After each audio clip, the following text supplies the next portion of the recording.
মুখ্যমন্ত্রী ক্ষমতা হারানোর ভয়ে মৃত ভোটার, ভুয়া voter, double triple entry voter, Bangladeshi অবৈধ অনুপ্রবেশকারী মুসলমান এবং রোহিঙ্গাদের ভোটার তালিকায় রাখতে চান।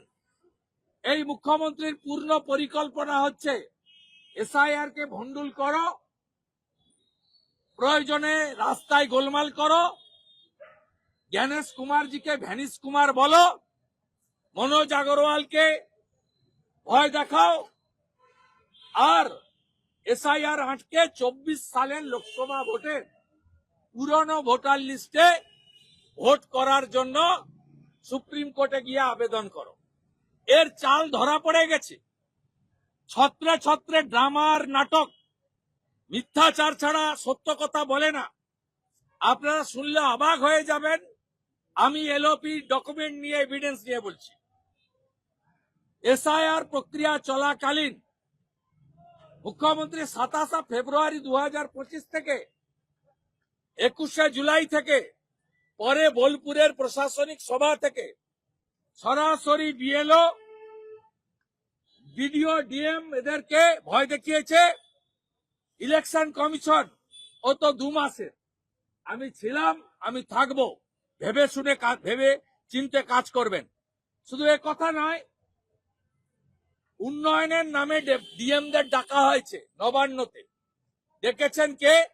আগের চিফ সেক্রেটারি মনোজ পন্থ। ডেকেছেন কে? বর্তমান চিফ সেক্রেটারি নন্দিনী চক্রবর্তী। 2 বার হয়েছে মিটিং। ডিএমদের মোবাইল ফোন বাইরে রাখা হয়েছে। হঠাৎ করে যে মিটিং এ মুখ্যমন্ত্রী থাকার কথা নয়, মিটিং চালু হওয়ার পরে খানিক পরে উনার উদয় হয়েছে। মনোজ পন্থ এবং মুখ্যমন্ত্রী তারা যুক্তি করে এটা করেছেন, এবং নন্দিনী চক্রবর্তী মুখ্যমন্ত্রী যুক্তি করে আরেকটা মিটিং করেছেন।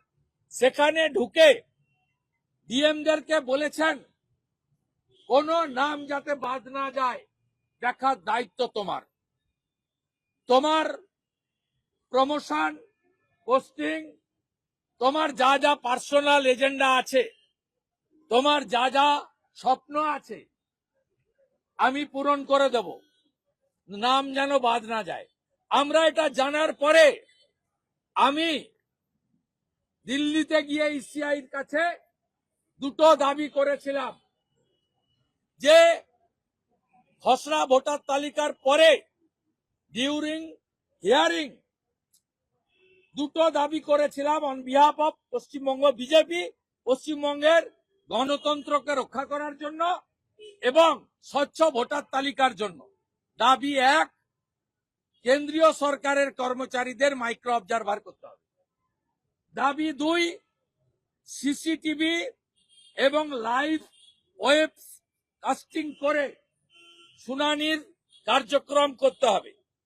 ইলেকশন কমিশন একটি দাবি যৌক্তিকতা স্বীকার করেন যে না, সব রাজ্য সরকারের কর্মচারীরা করছে, যত একাধিক অর্গানাইজেশন, একাধিক লোক থাকবে তত পিউরিফাইড হয়ে যাবে এবং স্বচ্ছ হিয়ারিং হবে।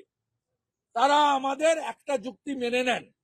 তারা 4000 কেন্দ্রীয় সরকার এবং কেন্দ্রীয় সরকারের অধিকৃত সংস্থা, কোল ইন্ডিয়ার মতো, ওএনজিসির মতো, এলআইসির মতো, সেখান থেকে 4000 মাইক্রো অবজারভার তারা নেন এবং মাইক্রো অবজারভাররা হিয়ারিং এ তারা কার্যত চৌকিদার বা নজরদারির ভূমিকা গ্রহণ করেন। দ্বিতীয় point, web casting, live stream করে স্পেশাল স্টেট অবজারভারদের কাছে হিয়ারিং এর বিষয় তারা লিগ্যালি বা টেকনিক্যালি কেন মানেননি আমি জানি না, তা আমরা যৌক্তিগতভাবে সে দাবিও রেখেছিলাম। এই মাইক্রো অবজারভার আসার পরে মুখ্যমন্ত্রীর যে প্ল্যান ছিল সফল হয়নি। দক্ষিণ 24 পরগনা থেকে ডিএম সুমিত গুপ্তাকে তুলে এনে কলকাতা কর্পোরেশনে বসিয়ে বার্থ সার্টিফিকেট ঢালাওভাবে দিয়েছেন, গোটা রাজ্যে করেছেন, এবং কলকাতা পুলিশকে দিয়ে রাতারাতি অবৈধ বাংলাদেশি মুসলিম অনুপ্রবেশকারীদের ডোমিসাইল সার্টিফিকেটও লটকে লট হাজারে হাজারে দিয়েছেন বা দিচ্ছেন। এর জন্য কলকাতা পুলিশের 20 জন এসআই কে আলাদা দায়িত্ব দেওয়া হয়েছে, তার ডকুমেন্টও আমাদের হাতে আছে।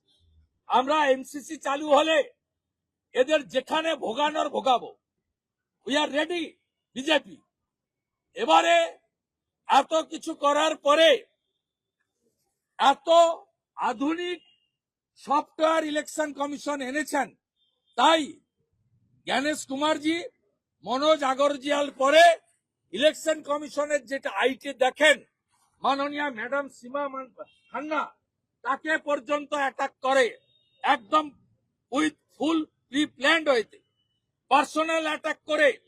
যেমন আপনাদের ভয় দেখিয়ে দেয় সাংবাদিকদের, যেমন ব্যুরোক্রেটকে ভয় দেখিয়ে দেয়, ডাক্তার, প্রফেসর, ইউনিভার্সিটির ভাইস চ্যান্সেলর, এমএলএদের নাম করে বলেন, এমপিদেরকে অ্যাটাক করেন, ভয় দেখিয়ে দেন। সব জানি।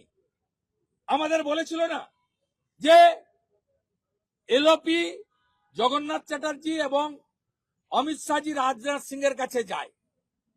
আমি চ্যালেঞ্জ করেছিলাম পেন ড্রাইভ দেখাও, দেখাতে তো পারেনি।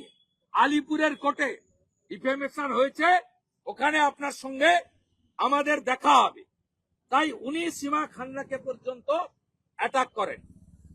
এরপরে যখন মাইক্রো অবজারভাররা রেড ফ্ল্যাগ লাগাতে আরম্ভ করে, কারণ আপনারা জানেন দুটো অপশন আছে হিয়ারিং এর পরে, একটা অ্যাকসেপ্ট অবলিক রিজেক্ট, থার্ড কোনো অপশন নেই, পেন্ডিং রাখা যাবে না, এটাই ফাইনাল।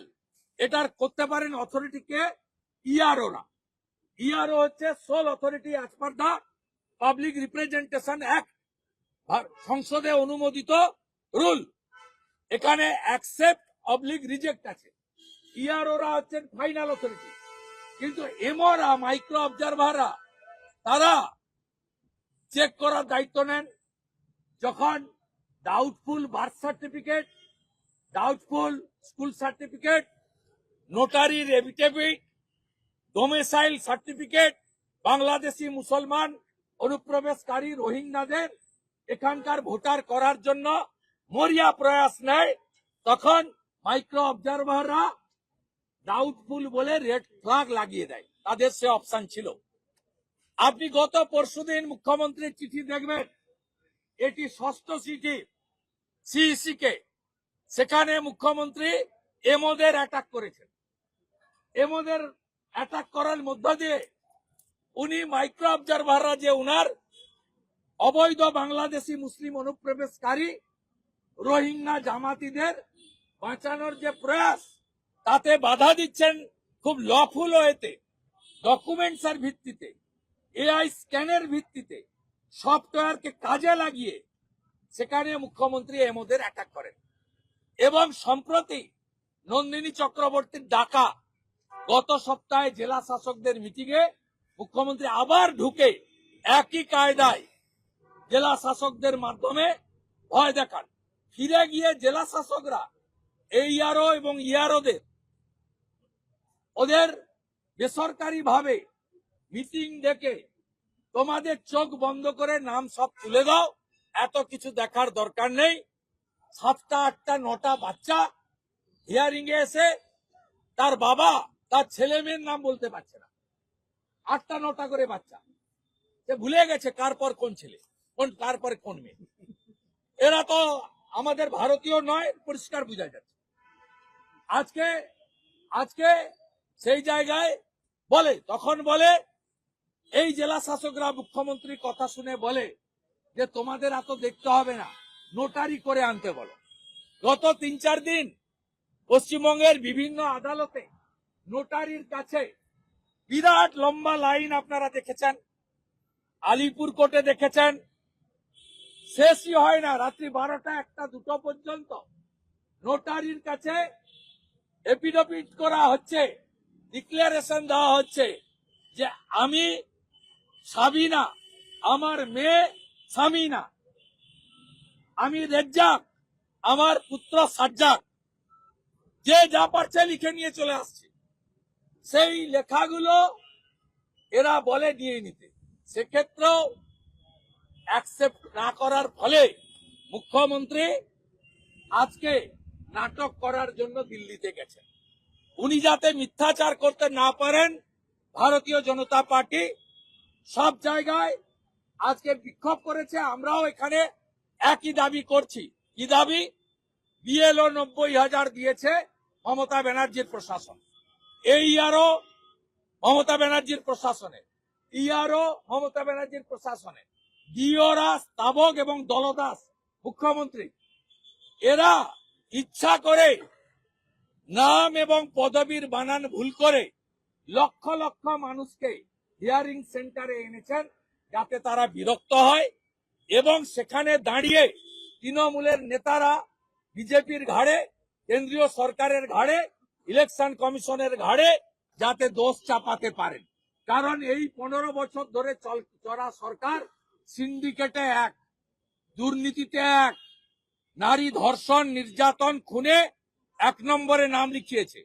এই সরকার অ্যান্টি ন্যাশনাল 550 কিলোমিটার বর্ডারে ফেন্সিং এর জমি না দিয়ে লক্ষ লক্ষ রোহিঙ্গা এবং বাংলাদেশি মুসলিম অনুপ্রবেশকারীদের দিয়ে পশ্চিমবঙ্গের ডেমোগ্রাফি সম্পূর্ণভাবে বদলে দিয়েছেন। চাকরি নেই, চাকরি চুরি হচ্ছে, টাটাকে তাড়িয়েছেন, শিল্প নেই, স্কুল আছে, শিক্ষক নেই, ছাত্র নেই, সরকারি কলেজ বিশ্ববিদ্যালয় শেষ, হসপিটালে কেউ যায় না, আয়ুষ্মান ভারত চালু হয়নি, দেবদেবী আক্রান্ত, হিন্দু মন্দিরে গোমাতার মাংস ফেলে অপবিত্র করা হচ্ছে, কালী ঠাকুরকে প্রিজন ভ্যানে তোলা হচ্ছে, সরকারি কর্মচারী, পুলিশ, শিক্ষক ডিএ নেই, পে কমিশন নেই, পেনশনার্সদের ডিএ নেই, পে কমিশন নেই, কলকারখানা নেই, পুকুর বন্ধ হচ্ছে, আনন্দপুরে শিকল তুলে 50 জনকে পুড়িয়ে মৃত্যু, মুখ্যমন্ত্রী যাওয়ার সময় পায় না, সোনা পাপ্পুদের হাতে কলকাতা চলে গেছে। তাই এখান থেকে দৃষ্টি ঘোরানোর জন্য এসআইআর এ লক্ষ লক্ষ লোককে, সেলিব্রিটি, সম্মানীয় শিক্ষাবিদ, বড় বড় যাদের পরিচিতি আছে তাদেরও ইচ্ছাকৃত নাম ভুল করে মমতা ব্যানার্জি